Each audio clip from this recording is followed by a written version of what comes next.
Assalamualaikum dan salam bahagia. Kongsi Facai untuk mereka yang menyambut Tahun Baharu Cina. Bersama saya Zawaz Yusof dalam rentasan berita edisi 825 dan antara paparan utama.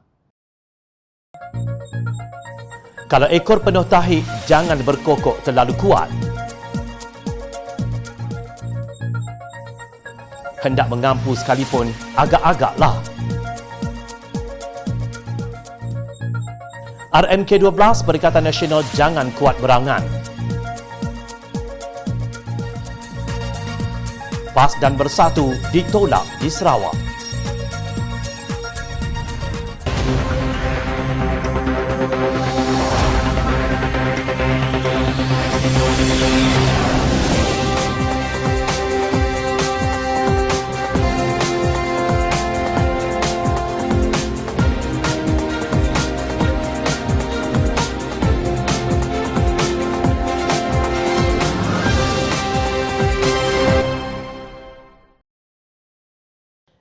Salam sejahtera.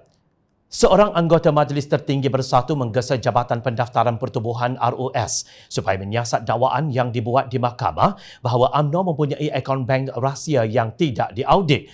Akaun bank yang tidak diisytiharkan jika terbukti berkaitan langsung dengan parti dan kepemimpinan mereka adalah pelanggaran serius di bawah peraturan ROS. Semestinya demi keadilan dan keterusan, kata Dr. Muhammad Faiz Naaman seperti dipetik Malaysia Kini. Dipercayai beliau berkata demikian susulan dakwaan pihak pendakwa raya bahawa UMNO mempunyai akaun rahsia yang tidak diaudit bagi menerima sumbangan politik. Menurut laporan, Timbalan Pendakwa Raya Fatin Hadrin Khairuddin mengatakan bahawa sebilangan pemimpin UMNO sendiri menafikan mereka tahu mengenai dana terbabit. Justru pihak pendakwaan berhujah menyanggah kenyataan bahawa wang tunai yang berjumlah RM114.16 juta yang dituntut oleh Datuk Seri Najib Razak dan UMNO dalam saman pelucutan hak berkaitan Wan MDB atau Wan Malaysia Development Berhad terhadap OBU Holdings adalah milik parti itu. Dalam hujah bertulis tersebut, pihak pendakwaan berpendapat adalah mustahil wang tunai berjumlah RM114.16 juta seperti didakwa Datuk Seri Ahmad Zahid Hamidi itu adalah dana UMNO kerana ia terdiri daripada mata wang asing. Wang itu dijumpai daripada 35 beg yang dirampas oleh polis seperti yang disahkan oleh Superintendent Fu Wei-min dalam affidavitnya daripada serbuan berkenaan. Ia juga terdiri daripada dalam pelbagai mata wang dan pelbagai denominasi. Pasukan pendakwaan yang diketuai oleh Timbalan Pendakwa Raya Muhammad Saifuddin Hashim Musaimi berkata terdapat akaun rahsia yang tidak diaudit yang disimpan oleh UMNO di sebuah bank di Malaysia.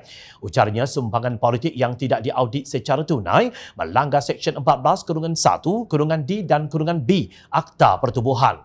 Tuntutan UMNO sebagai pemilik RM114.16 juta bercanggah dengan saksi dari parti itu sendiri dalam keterangan saksi mereka. Tuntutan ini jika benar jelas melanggar pelbagai peruntukan dalam perlembagaan parti itu.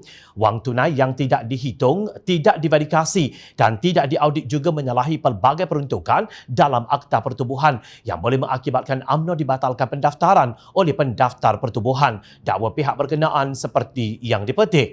Bukan rahsia lagi, UMNO sebuah parti yang kaya, malah parti yang sangat kaya. Sehingga editor Sarawak Report, Claire Newcastle Brown, mendakwa Najib Razak memberi kira-kira RM90 juta kepada pemimpin PAS. Sarawak Report menamakan bekas Presiden Majlis Peguam, Datuk Ambiga Srinivasan sebagai sumber maklumatnya.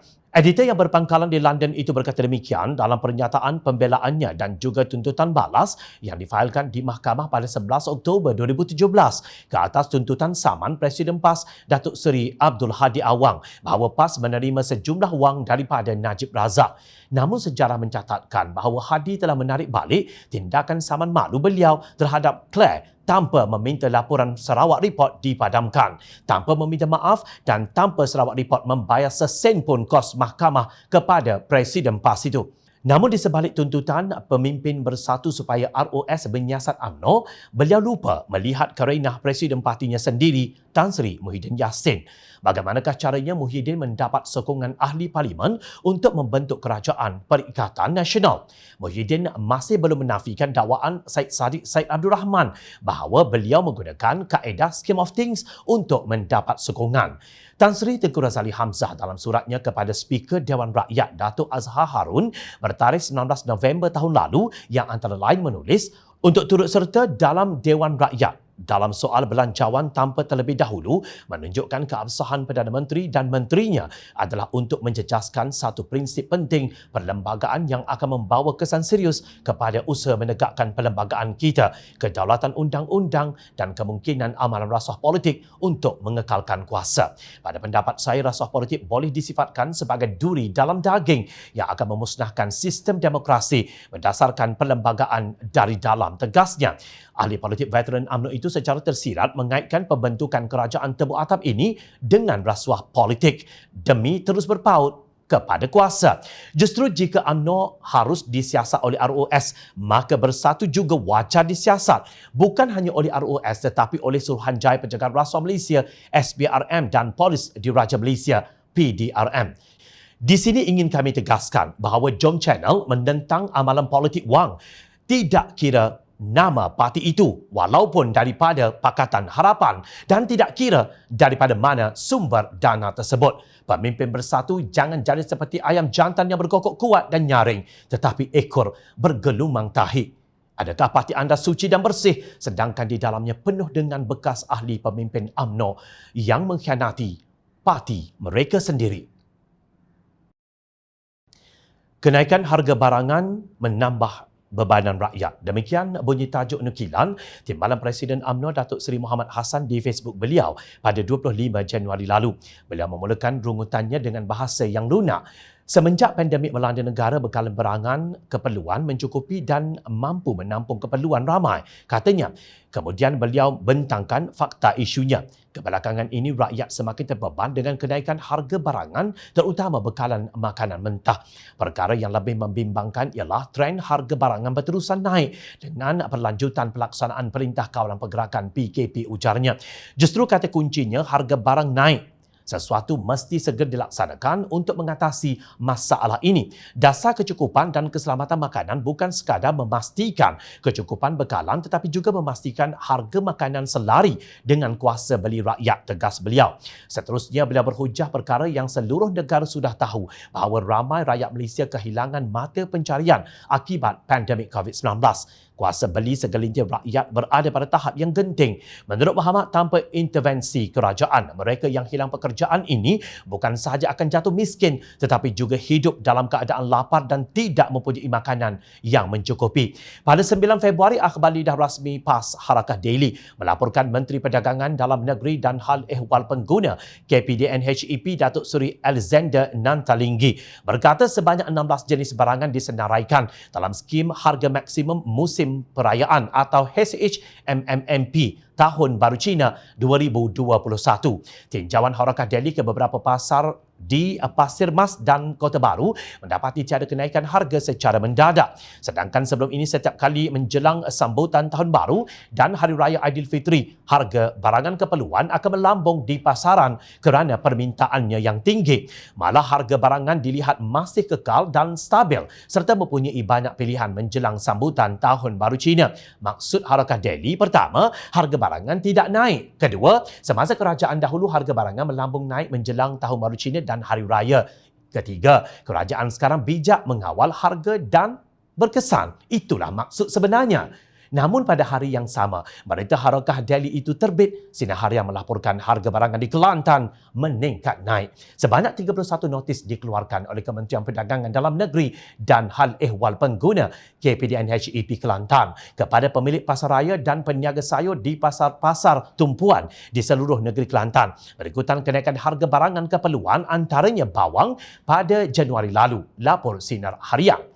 Pengarahnya Adnan Abdul Rahman berkata notis bertujuan mendapatkan punca kenaikan harga yang berlaku bermula bulan Mac. Berikutan dengan itu, pihak KPDN HEP bertindak menyekat kenaikan harga barangan keperluan tersebut daripada berterusan menjelang sambutan perayaan Tahun Baru Cina 2021.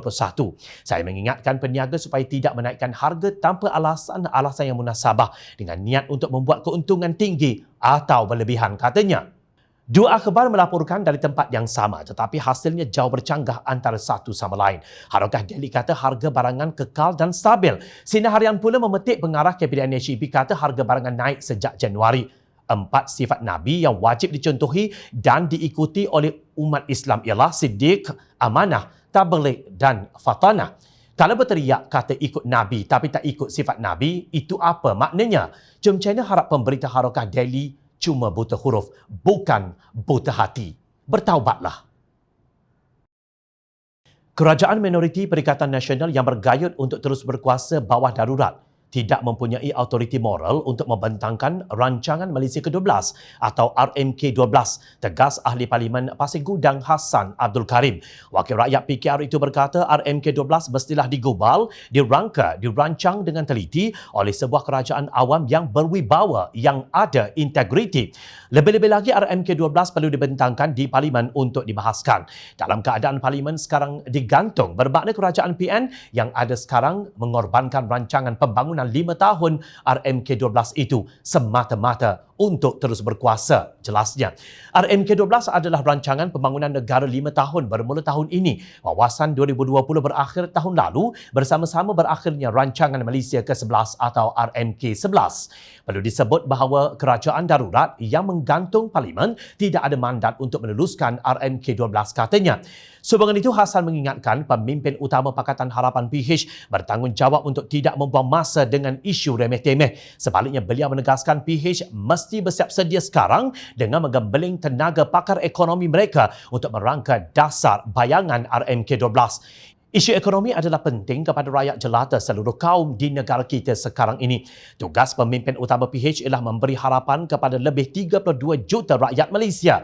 Tambahnya lagi, kerajaan digesa supaya memberi perhatian yang lebih serius terhadap golongan bawahan dan marhain, khususnya dalam Perintah Kawalan Pergerakan PKP yang tidak tahu entah bila kesudahannya. Malah kerajaan pimpinan Perikatan Nasional diminta supaya segera turun padang menjenguk rakyat yang hidup umpama kais pagi makan pagi, kais petang makan petang. Jangan hanya tahu, turunkan berat badan. Timbalan Pengerusi Teras Pengupayaan Melayu Pulau Pinang atau TRAS, Abdullah Muhammad Nur berkata demikian ketika ditemui Malaysia Deadline. Jelasnya pelaksanaan PKP yang berlarutan tanpa adanya solusi konkret menyebabkan majoriti rakyat terkesan setelah hilang sumber pendapatan. Pelbagai peraturan syarat dan kekangan yang ditetapkan menyebabkan banyak golongan bawahan seperti peniaga kecil-kecilan turut terjejas. Cubalah turun padang seperti mana yang dibuat oleh pendakwa bebas Ustaz Abid Liu, meredah hutan, bendang, sungai dengan pelbagai kaedah, pasti akan ketemu golongan yang melarat sedang menanti dengan harapan yang menggunung. Berapa ramai yang dah hilang pekerjaan, kilang dan hotel di Pulau Pinang. Ada yang sudah membuat pengumuman akan menghentikan operasi mereka bulan Februari dan Mac akan datang. Walhal, tiada peluang atau alternatif disediakan kerajaan bagi memastikan golongan tersebut dapat terus hidup tanpa beban yang berat. Abdullah berpendapat keadaan dibimbangi semakin buruk sekiranya PKP diteruskan dengan pelbagai kekangan sehinggakan pelabur mencari negara lain untuk membuat pelaburan. Ini sudah tentunya memberi kesan besar apabila kadar pengangguran sedia ada mencambah, ujarnya. Sehubungan itu, beliau menggesa pihak berkuasa supaya mengurangkan sentimen politik termasuk mencari penyelesaian bagi mengatasi masalah kehilangan pekerjaan dan pengangguran termasuk golongan lepasan universiti. Wakil rakyat PKR itu berpendapat PH perlu membentangkan pendekatan untuk menghasilkan peluang pekerjaan baharu bagi mengatasi masalah pengangguran lebih sejuta rakyat. Oleh itu, perlu diingatkan sekali lagi kepada kerajaan minoriti Perikatan Nasional agar jangan sekali-kali berangan untuk membentangkan rancangan Malaysia ke-12. Kerana apa? Jawapannya begitu mudah.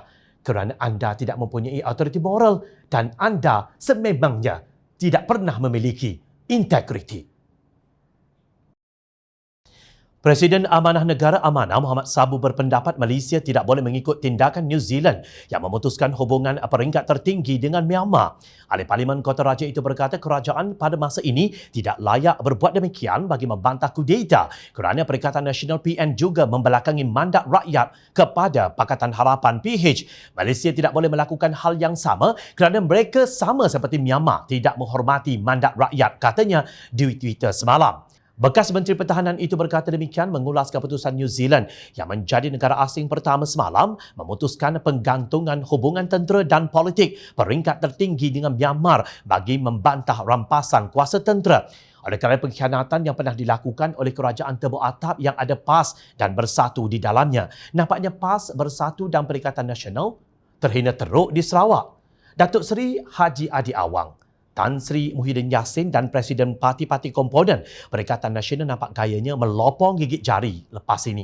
Apa tidaknya, hajat PAS dan Bersatu untuk meletakkan calon bertanding pada pilihan raya negeri Sarawak PRN yang ke-12 tidak kesampaian apabila gabungan Parti Sarawak GPS menolak sebarang rundingan dengan komponen Parti Perikatan Nasional PN. Menerusi kenyataan Naib Presiden Parti Pesaka Bumiputera Bersatu Sarawak atau PBB, Dato' Abdul Karim Rahman Hamzah, beliau berkata GPS bakal menolak sebarang rundingan dan meletakkan calon komponen PN di negeri berkenaan. Dengan kenyataan itu, ia adalah satu tamparan yang cukup hebat kepada PAS dan Bersatu yang bercita-cita mahu meletakkan calon pada PRN 12 nanti. Kronologi sebelum ini, Timbalan Ketua Menteri Tan Sri Dr. James Jemut Masing telah mengeluarkan kenyataan bahawa GPS tidak mahu PAS, Bersatu atau mana-mana komponen dalam PN bertanding di Sarawak. Kenyataan Masing itu pernah disuarakan beliau kepada Presiden PAS, Datuk Seri Abdul Hadi Awang pada pertemuan yang berlangsung di Kuala Lumpur Julai tahun lalu.